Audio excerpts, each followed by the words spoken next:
Next Bangla politics, বাংলার রাজনীতি।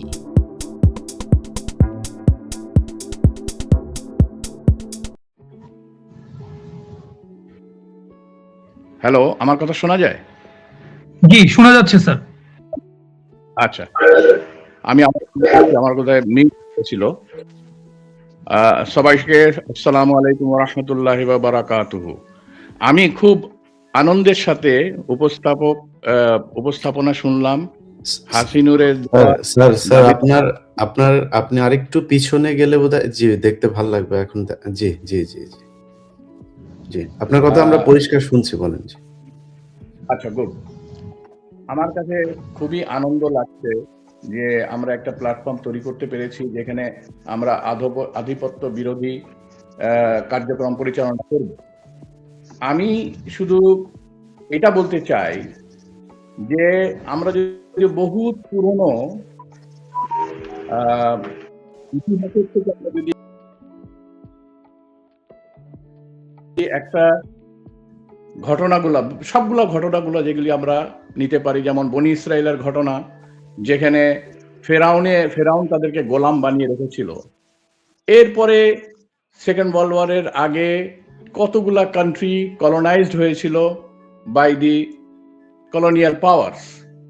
আপনারা যদি একটু হিসাব করে দেখবেন যে তখন তাদের মেইন উদ্দেশ্য ছিল যেই দেশকে কলোনাইজ করে বা যেই দেশকে গোলাম বানায় সেই গোলামদের আত্মমর্যাদাটাকে সর্বপ্রথমে সেটাকে ভুলুণ্ঠিত করে, যাতে তার মানসিকতার মধ্যে থেকে যায় যে আমি ওই লোকের গোলাম।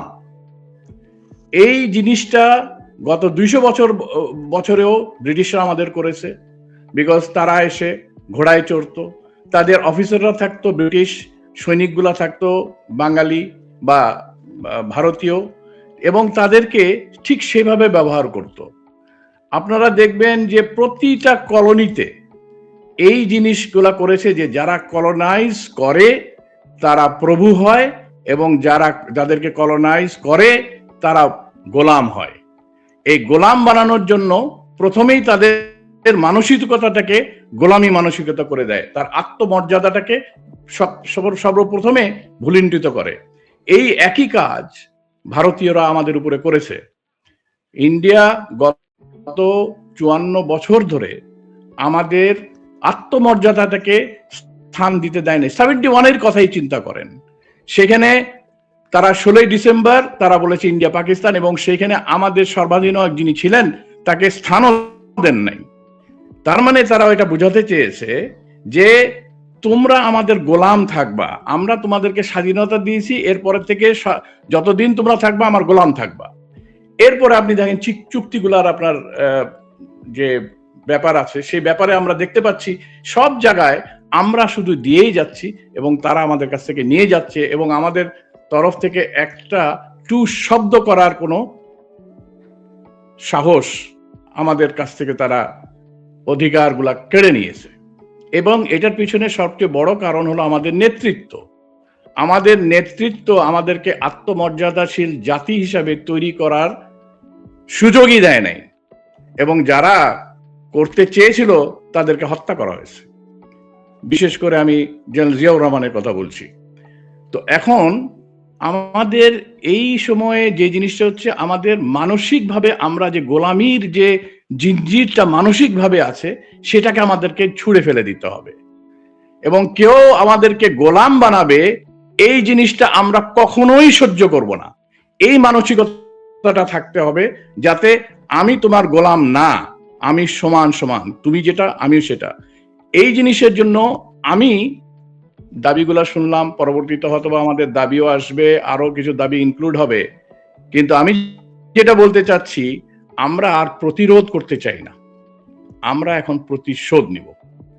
ইসরায়েল দেখেন কোথায়, লেবানন কোথায়, ইরাক কোথায়, কাতার, ওইখানে গিয়ে তাদের বিরোধী যারা আছে তাদেরকে তারা মেরে আসে, কেউ তো কোনো কথা বলে না, এবং সেই জন্য ইসরায়েলের বিরুদ্ধে কেউ মাথা উঁচু করে না। আর আমরা শুধু মারি খেয়ে যাব, আমাদের সীমান্তে তারা আমাদেরকে মারবে, ফেলানিদেরকে মেরে তাদেরকে ঝুলিয়ে রাখবে, এটা দেখানোর জন্য যে দেখো আমরা তোমাদের এই কাজ করতে পারি। এবং এর বিরুদ্ধে আমরা যদি প্রতিশোধ না নিই, আমরা একটা বাংলাদেশি মারা যাবে, আমরা 3টা মারবো, এইটাই যদি আমার মানসিকতার মধ্যে না থাকে, তাহলে আমরা গোলাম হয়ে যাব। এই জন্য আমার কথা হলো যে হ্যাঁ, সরকার এটা করবে না আমি জানি, বিকজ সরকারের ওই মানসিক শক্তি নাই। কিন্তু আমরা যারা এখনো আছি বেঁচে, বা আল্লাহ তাআলা যে কয়দিন হায়াত রাখেন সে কয়দিন যাতে আমরা সিংহের মধ্যে বাঁচতে চাই। আমরা ওই ইঁদুরের মতন বাঁচতে চাই না।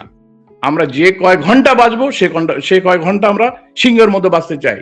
আমি আজকে বলে যাচ্ছি যে আমাদেরকে এই ভারতীয় আগ্রাসনের বিরুদ্ধে আমাদেরকে প্রতিরোধ নয়, আমাদেরকে প্রতিশোধ নিতে হবে।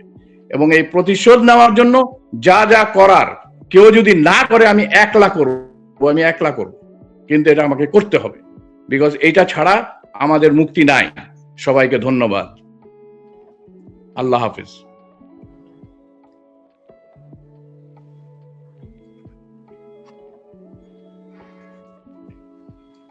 জি, ধন্যবাদ জনাব মেজর জেনারেল অবসরপ্রাপ্ত মোহাম্মদ মাহবুবুল আলম স্যারকে।